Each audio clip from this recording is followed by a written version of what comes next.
My son and I are embarking on a lavish new life abroad thanks to his $3 million. After the divorce, you won't be able to make ends meet, my mother-in-law sneered.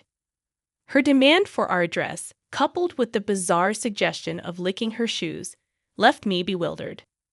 What? I exclaimed. What are you talking about? I demanded, utterly perplexed. I had no clue what my mother-in-law was talking about. I admitted to myself. There had been no indication that they were planning to go abroad, or that they had been saving up money. That's because I said my son got $3 million. We're gonna live the high life overseas. Just the two of us, she boasted. The shock hit me like a freight train. Why would my husband leave the country? And where did $3 million come into play? Why do you want to know so badly? She taunted. Well, if you really want to know, kneel down and beg, licking my shoes, and maybe I'll tell. She sneered, her tone cutting. What's with that attitude? I retorted, my frustration mounting. Where is my husband? I demanded, seeking answers. Oh, it's very comfortable here. We're enjoying the high life with my son's $3 million, she declared with disdain. So you're no longer needed, she dismissed me casually. I was stunned by my mother-in-law's callous words. What did it mean that my husband suddenly had $3 million and was living a luxurious life abroad? Moreover, her treatment of me as an outsider fueled my anger and anxiety, yet I knew I needed to assess the situation calmly. How did my husband come into such a substantial sum of money? And could that $3 million possibly be related to? Reflecting on my life, I recalled how I met my husband at work, drawn to his positivity and warmth, leading to our marriage. His parents had welcomed me warmly, and we later had a daughter who was now 14. Growing up in poverty with toxic parents, I was determined to cherish and love my daughter deeply despite facing hardships. However, when my husband was assigned to a project in Texas, he moved away, leaving me to manage work, household chores, and our daughter alone. Reluctantly, I agreed to live with my mother-in-law for support. Mommy, when will Daddy come back? My daughter often asked. It seems he'll be in Texas for a while. But don't worry, Grandma's coming over, I reassured her. Little did I know that decision would become the greatest regret of my life. You're working late again today, huh? Women who neglect their families, my mother-in-law's biting remarks greeted me daily. I have a job too, and I take care of our daughter. I defended myself, but she remained unsatisfied. When I was young, the family was everything. The thought of working outside never crossed my mind, she'd reminisce. On the day my daughter achieved good grades at school, she claimed credit. It's all thanks to me. What's the point of you? Maybe we don't need you around. Despite her minimal help with my daughter's homework, I had been the one primarily responsible for her education. Whenever I made a minor mistake in the kitchen, she would criticize me sharply. How did you and my son even survive before with such poor cooking skills? I'm doing my best, and everyone has their own way of doing things, I would retort, my patience wearing thin. She doesn't do her chores, she complained to my husband. Mom, she's working too. Please try to understand, my husband would interject. However, as we continued to live together, the relationship between my mother-in-law and me became increasingly strained. With my husband miles away, I felt more isolated. One day, feeling overwhelmed, I decided to call my husband to discuss the situation. Hello. You okay right now? Yeah, I'm good. What's up? It's kind of late. Well, your mom gave me a piece of her mind about house chores, and it's really getting to me. I'm sorry. Mom's always been a bit sharp-tongued, but maybe she has a point. Still, don't let it get to you too much. Just keep doing things at your own pace. Feeling somewhat reassured by my husband's words, I dedicated myself once again to our daily routine. However, as the days passed, the pressure from my mother-in-law continued to build, and I became more worn out every day.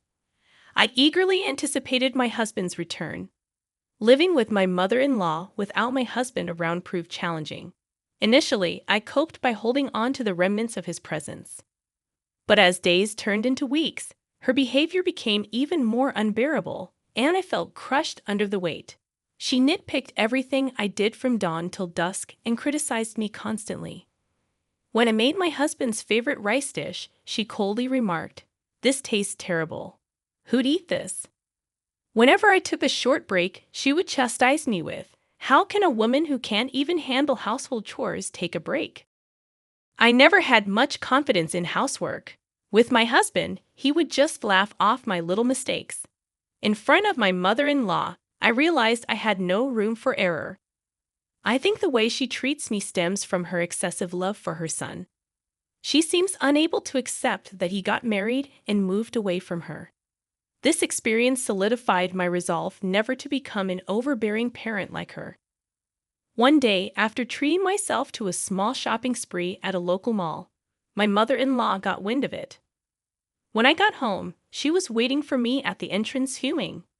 "How could you think of going out for fun when your husband isn't home? What do you think is happening with the household chores?" I thought I needed a little break. A break? In this situation, all this trouble is happening because of your ineptitude. After that, I awaited a call from my husband, hoping that hearing his voice might lighten my mood. However, the content of his call was far from what I expected. "I've got some bad news. My work in Texas isn't going well. I got into gambling, and now I'm in a tight spot financially. I've also accumulated quite a debt." "What? Are you kidding me? Gambling? In debt? This is way out of line. What's going to happen to our future and our daughters?"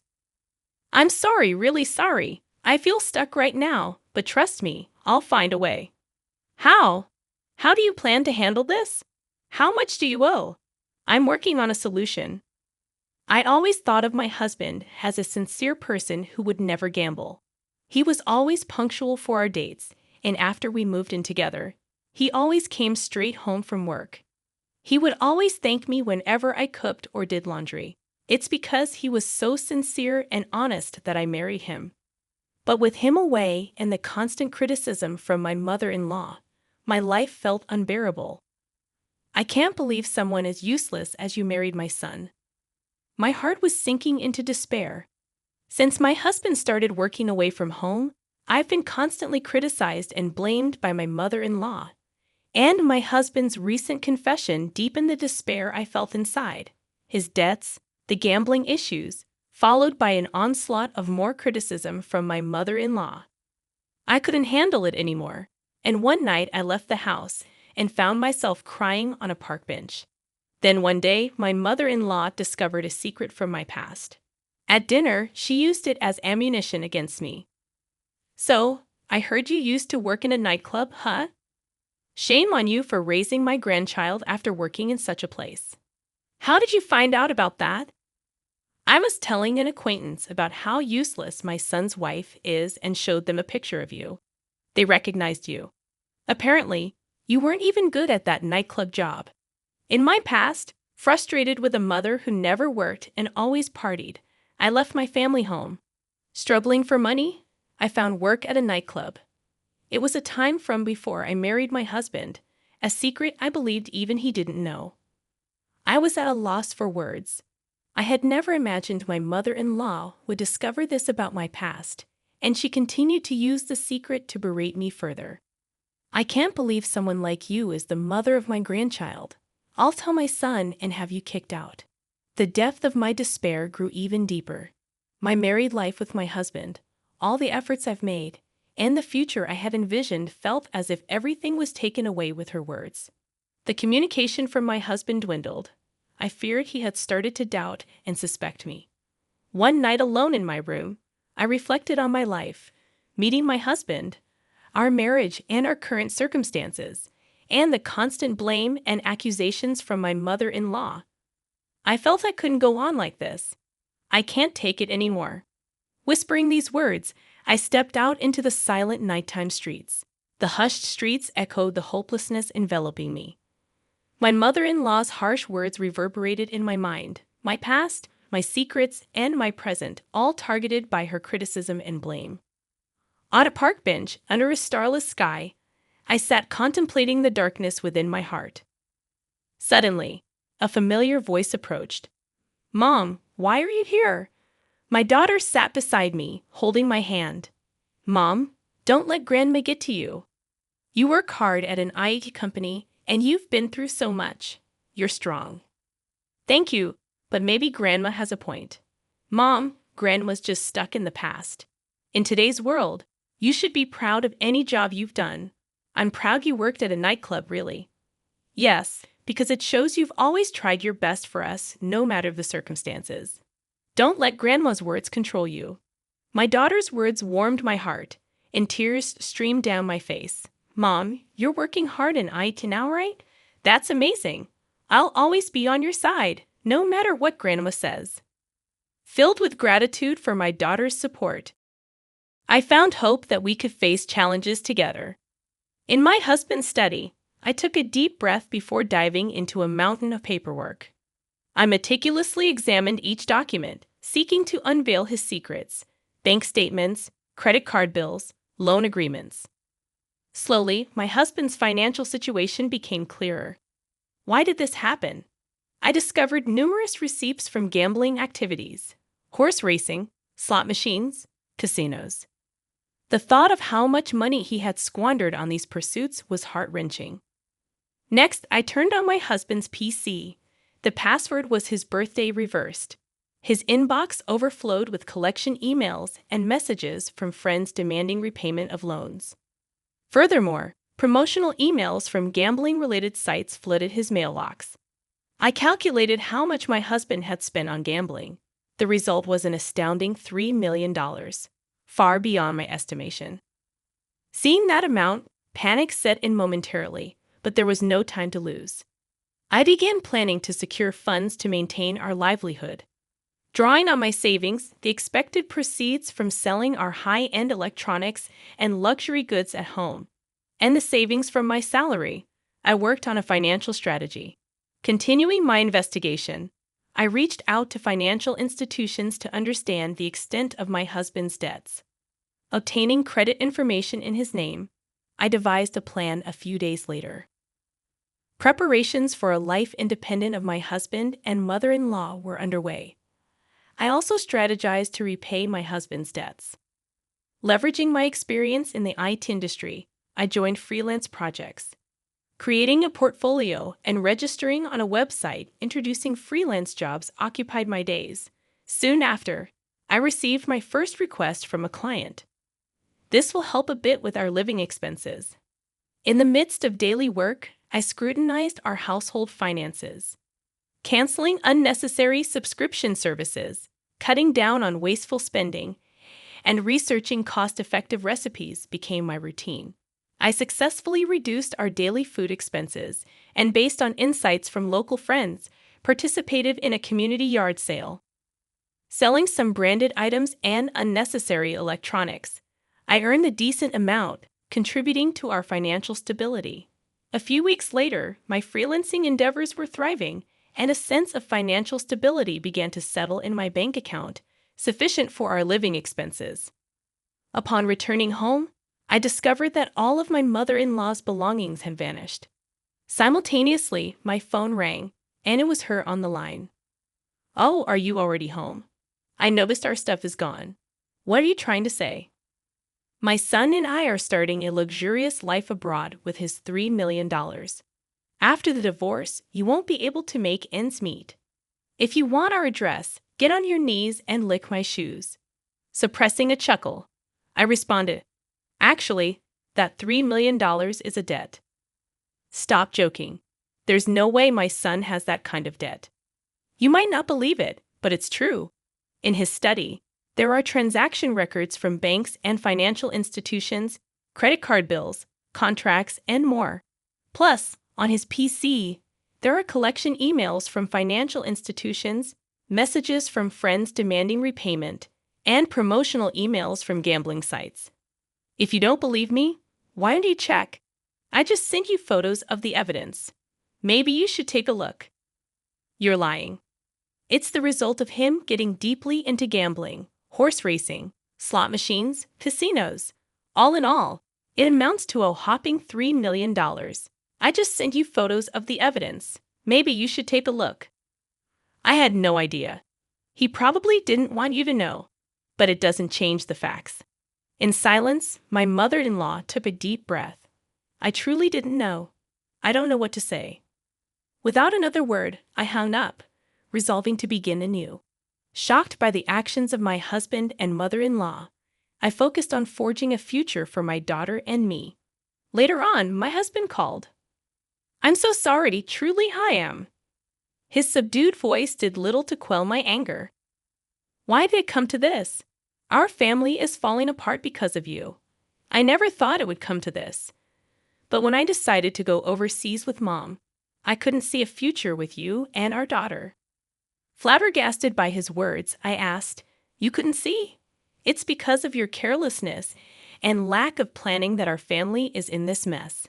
I know that, but it's too late now. I made a promise to Mom." "Promise? What promise?" "One to sacrifice our daughter's future and grab a paradise just for yourselves." His silence was met with his sobbing on the other end. Calmly, I hung up the phone.